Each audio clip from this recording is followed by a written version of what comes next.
Hello everyone, कैसे हैं आप सब। तो आज हम आपके सामने लेके आए हैं मॉन्ट्रियल प्रोटोकॉल। तो मॉन्ट्रियल प्रोटोकॉल क्या है, किस लिए लाया गया, कब लाया गया, कब अपनाया गया, इसमें क्या क्या प्रावधान किए गए हैं। तो चलिए शुरू करते हैं। Montreal protocol. मॉन्ट्रियल प्रोटोकॉल है क्या? ओजोन परत के संरक्षण के लिए एक अंतर्राष्ट्रीय समझौता हुआ जो कनाडा मॉन्ट्रियल में, और इसी को मॉन्ट्रियल प्रोटोकॉल कहा गया। कब लाया गया? 16 सितंबर 1987 को मॉन्ट्रियल प्रोटोकॉल लाया गया। अपनाया कब गया? 1 जनवरी 1989 को। मॉन्ट्रियल प्रोटोकॉल कब अपनाया गया? 1 जनवरी 1989 को मॉन्ट्रियल प्रोटोकॉल अपनाया गया। ओजोन परत की सुरक्षा हेतु 16 सितंबर 1987 को अपनाया गया एक अंतर्राष्ट्रीय समझौता है। यह 1 जनवरी 1989 को लागू हुआ। और ख़ास बात यह है कि यह समझौता सफल रहा है क्योंकि संयुक्त राष्ट्र के 197 प्लस देशों ने इस समझौते पे अपने सहमति व्यक्त की है। और हर वर्ष 16 सितंबर को इसी के उपलक्ष्य में जागरूकता फैलाने के लिए 16 सितंबर को ओजोन दिवस के रूप में मनाया जाता है। हर वर्ष 16 सितंबर 1987 को मॉन्ट्रियल प्रोटोकॉल आया और इसी की जागरूकता के लिए 16 सितंबर को हर वर्ष ओजोन दिवस मनाया जाता है। इसमें ओडीएस और मॉन्ट्रियल प्रोटोकॉल में ओजोन डिप्लीटिंग सब्सटेंसेस जो गैसें हैं, इनके निम्नीकरण के लिए कुछ गैसों को शामिल किया जो ओडीएस में शामिल हैं, जो कि ओजोन लेयर को निरंतर प्रभावित कर रही हैं। और हमारे जो अंटार्कटिका है उसके ऊपर जो समताप मंडल पे एक छिद्र जैसा बन गया है। ये ओजोन जो परत है उसको ये निरंतर नुकसान पहुंचा रही है। तो ओडीएस क्या है? ओडीएस का मतलब ओजोन डिप्लीटिंग सब्सटेंसेस।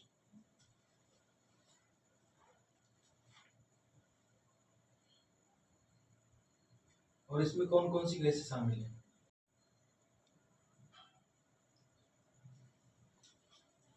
ओडीएस में शामिल गैसें CFCs, क्लोरोफ्लोरोकार्बन जो रेफ्रिजरेटर, कंडीशनर, एरोसोल में उपयोग की जाती है। दूसरा हैलोन्स, अग्निशामक यंत्रों में उपयोग किया जाता है। और तीसरा HFCs, हाइड्रोक्लोरोफ्लोरोकार्बन, जो CFC की जगह इस्तेमाल किया जाता है। और कार्बन टेट्राक्लोराइड, इसको औद्योगिक विलायक के रूप में उपयोग किया जाता है। मिथाइल क्लोरोफॉर्म, सफाई एजेंट के रूप में उपयोग किया जाता है। और मिथाइल ब्रोमाइड, कृषि के कीटनाशक के रूप में। और क्लोरोमीथेन। तो 7 गैसें हैं जो ओडीएस में शामिल की गई थी। और जो HFCs थी, HFCs उसको CFC की जगह शामिल किया गया क्योंकि HFCs जो थे ओजोन लेयर को बहुत नुकसान नहीं पहुंचाती, लेकिन ग्रीन हाउस के इफेक्ट में बहुत योगदान करती है।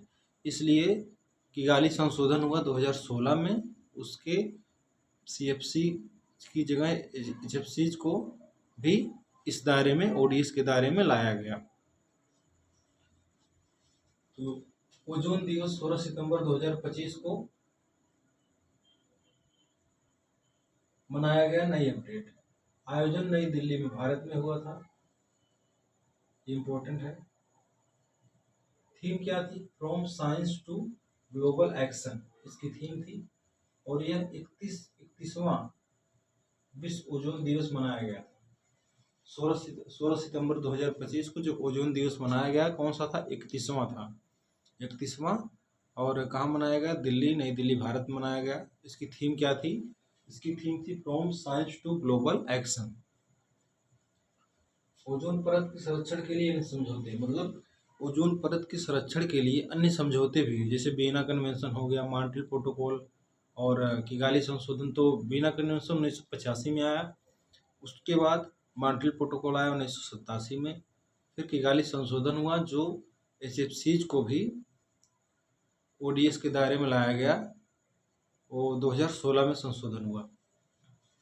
तो वियना कन्वेंशन 1985, मॉन्ट्रियल प्रोटोकॉल 1987 और किगाली एग्रीमेंट 2016।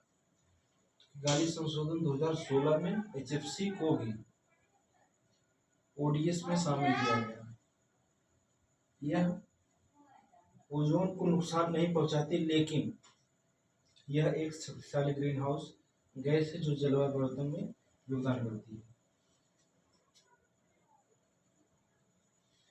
तो ओजोन लेयर को तो नुकसान नहीं पहुंचाती HFCs, हाइड्रोक्लोरोफ्लोरोकार्बन, फिर भी जलवायु परिवर्तन महत्वपूर्ण योगदान देती है। इसलिए किगाली संशोधन 2016 के माध्यम से HFCs को भी मॉन्ट्रियल प्रोटोकॉल के दायरे में लाया गया। तो आज का ये हमारा सेशन आपको अच्छा लगा तो लाइक करिए, शेयर और कमेंट सब्सक्राइब करिए। धन्यवाद। आप इसको देख लीजिए, एग्जाम के पॉइंट ऑफ व्यू से बहुत ही इम्पोर्टेंट है। धन्यवाद।